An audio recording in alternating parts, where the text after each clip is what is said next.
two children, two grandchildren. So my mother is now a great-grandmother, times 2, just this year. So congratulations. I'm very proud of my mother. Everything I know in business is because of her.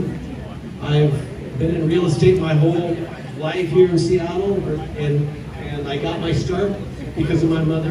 Learned everything from her. Thank you, Mom. As you know, my mother is so generous. She has positively affected so many lives, and that's why so many of you are here today to celebrate this wonderful woman. When we came here, I was born in Taiwan. We came here when I was 2 years old, and my father was still going to the University of Washington, and my mother worked at Washington Mutual Savings Bank, and she tells this story. She was the breadwinner of the family because my father was going to college, and she made $350 a month at Washington Mutual, and she saved $50 out of that $350, and she saved that up and bought rooming houses in the U District back in the early 70s when the Boeing bust, and there was a sign on the freeway that said, "Will the last person leaving Seattle turn the lights out? Good time to buy real estate."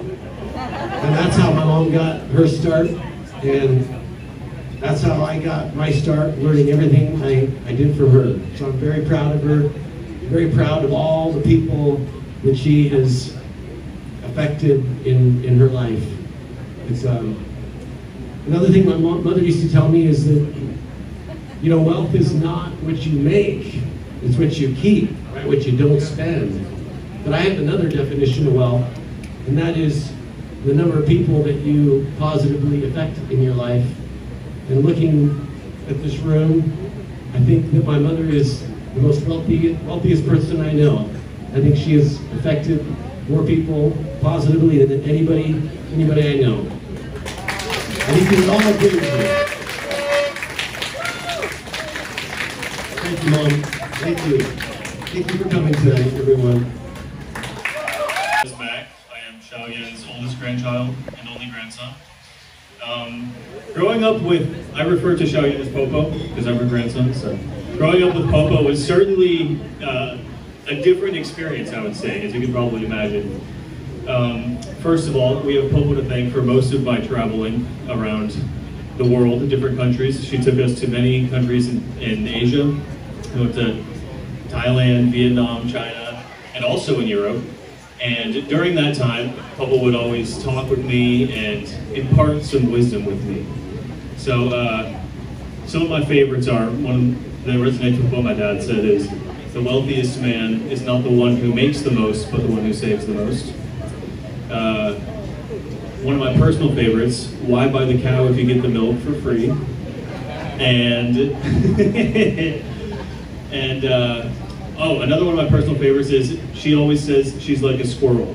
She just goes around collecting her nuts and saving for the winter time. And I was thinking about it, and she's actually not making the most apt comparison, in my opinion. I think she's more like a dog, and in the best way possible. Because whenever I see Popo, she is always happy to see me, and she's always full of energy. And she's very loving. And if you make her mad, she'll bark at you. I'm joking. I can make fun of her, she's my grandson. But yeah, I would say, I don't know many people my age who can actually say that their grandmother is really a role model for them. They love their grandmothers, and they're great to them, but my grandmother is an actual role model to me. She's successful, she's kind, and she has a lot of friends and does a lot of nice things for people. So I love you, Popo, and I'm glad we're celebrating you.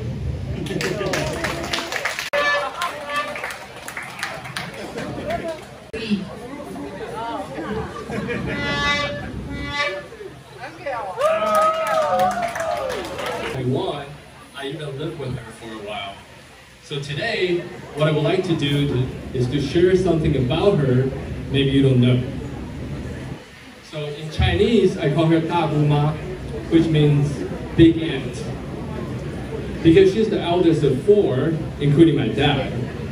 And when I call her 大姑妈, I always feel this title is quite fitting for her, not because of her age, it's because of her bigger-than-life personality.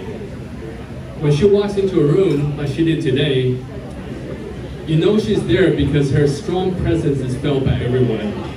And if you don't feel her, I can guarantee you can hear her because her voice is as loud as her personality.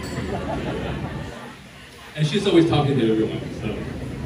So nowadays, when you do see her, it's probably at her big waterfront house on Lake Washington, or at her company that has been around for 50 years and still growing.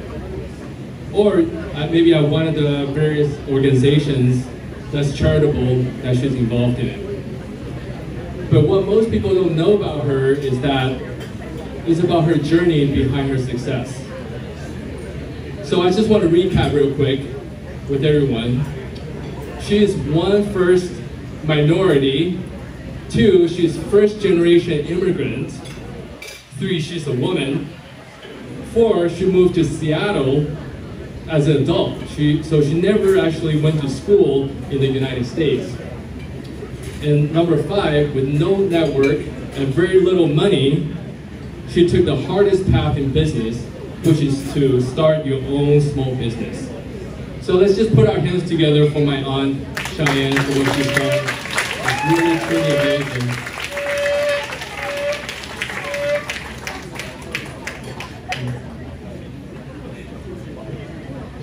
So I just heard the song My Way that was beautifully sung by Frank Sinatra.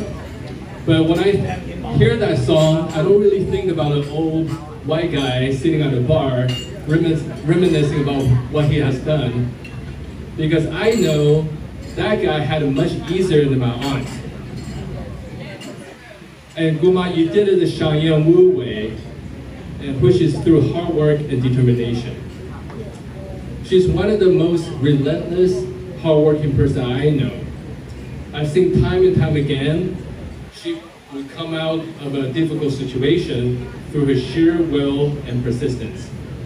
I don't know if you know, but she actually lost almost all of her eyesight for a year, and that didn't even stop her.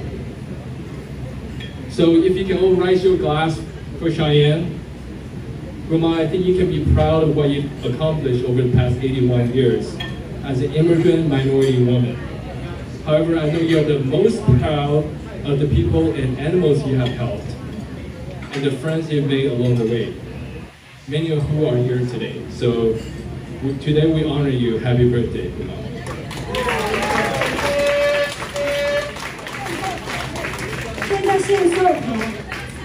Say Cheyenne, but there's one thing I like to make some correction.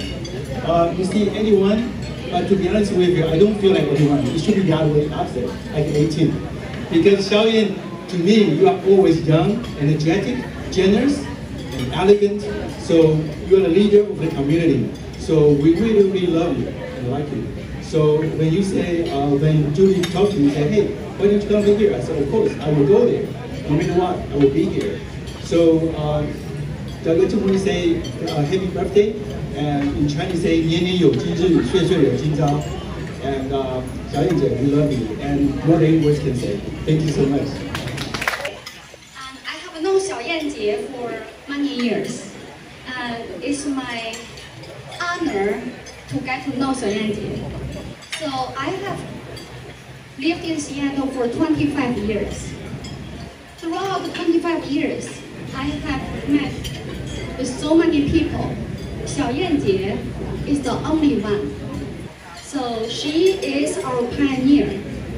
She not only in the greater Seattle area, even beyond, not only within our Chinese community, even in American mainstream community. The first time I heard about 小燕姐 was from the Seattle Times. I arrived here, I read that wonderful article about the 小燕's new residence. back then it was newly built, and you have been my inspiration since then and forever.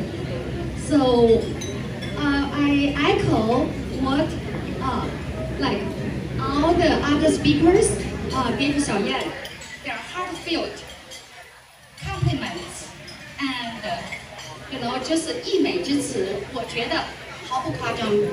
I really feel like 小燕姐 has inspired so many. 小燕姐 has a huge heart, not only big heart. So I just every time I'm very touched and opens her beautiful home to so many from all walks of life, and also support everyone who is in need, community as a whole, and each individual. And I wholeheartedly want to just say 感谢，感恩的心，感恩有小燕姐。I'm so thankful to know you, to call you my 小燕姐 and my mentor. And because with you, I feel like the sense of empowerment and uplifting. You make people feel, years later, we always forget what you did, what you spent time with everyone, but you never forget how others make you feel. 小燕姐 make me feel confident, and I can do things because 小燕姐 believe in me, believe in a lot of people's shining character in their hearts. 小燕姐 is the essential link. She links the greater community in the Seattle area and beyond. So if you need any guidance, if you are not sure how to do. Happy birthday, Xiaoyan. I have known Xiaoyan for a long time, and I think everybody has already said a lot of things about Xiaoyan. And here, I just want to say a few words. Xiaoyan, thank you very much for your contribution to the Chinese community, especially to Zhonghua Benevolence Association. We all are so grateful to have you as a board member, and your contribution to the Zhonghua Benevolence Association and also Zhonghua Education Society. And I believe that you're not inferior to a lot of Chinese communities members here. It's also you are whatever you would do or you are doing or the past what you did, it really impacts a lot of people, not only Chinese. Here, I want to say thank you very much again, Xiaoyan, and happy birthday to you. East Asia Library, all of the great work that she puts in to support the community. But what I got to learn tonight was your beautiful relationship with your son and grandson and your nephew. I never got a chance to meet them, but that really speaks the most as a human being, is your relationship with your children. And so I'm so pleased to actually get to see this part of you. And the best piece of advice, before I give you that best piece of advice you gave me, I know Cheyenne used to bring Zorro in the little dog carrier, and she would go to fundraisers all the time, and Zorro would be under the table, in the restaurant. And then she'd pack up all the food that was left over and get donated to the food bank center down there, Union Gospel Mission. And you were just making sure constantly that you were taking care of those who were less fortunate. So I appreciate all that work. But the best piece of advice you gave me was politicians' speeches should be like women's skirts. Short.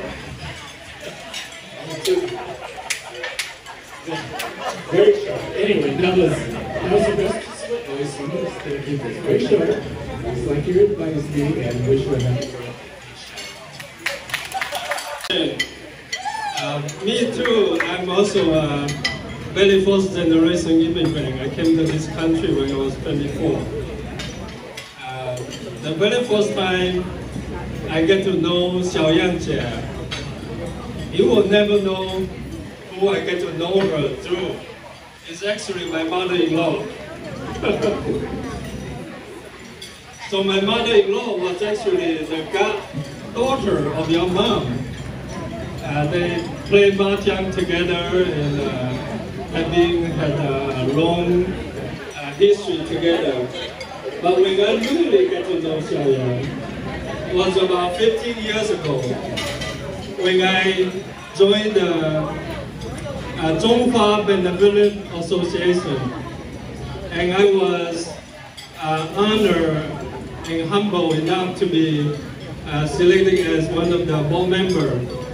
And I joined the board as a fresh newcomer, and I get to learn all the community services that Xiaoyan was part of. Her tireless contribution to the community is unheard of. And the amount of energy you have witnessed, she is tireless, she never gets tired.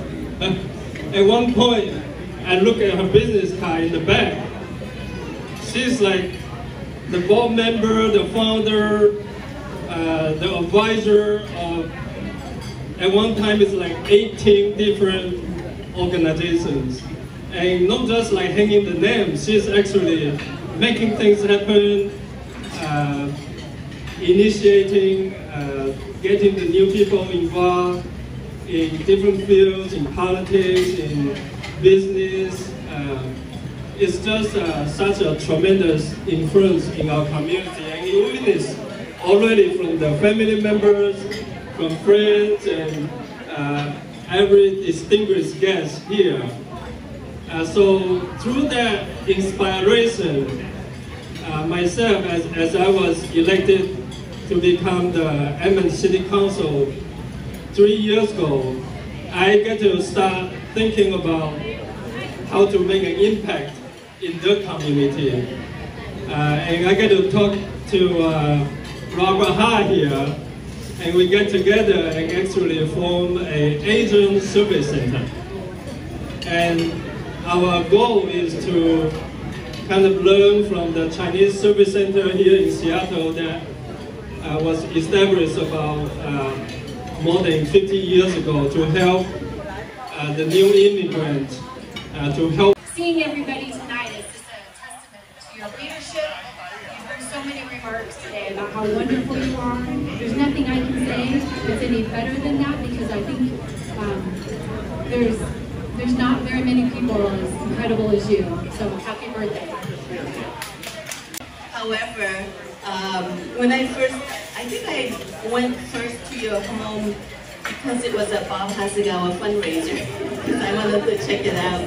But what I've noticed about Cheyenne is that she's absolutely committed to the community, whether it's the Taiwanese or the Chinese or whichever community, she's absolutely committed. Number two, she's also a connector of people. She always introduces you, whether you're same party or not, whether she knows you well or not, whether she just met you or not, she connects you. And then number three, I was going to Taiwan, but Xiaoyan says, oh, I'm going to be there too. So she makes me go all the way from Taipei, all the way down to Kaohsiung. So I traveled to Kaohsiung so that we could be witnessing her dragon boat race team. And then she says, that was 5 years ago. And then she says, you need to come to Washington, D.C. So I go to Washington, D.C. last year. I don't do that for everyone. I only do it to Xiaoyan. So when she says come, you come.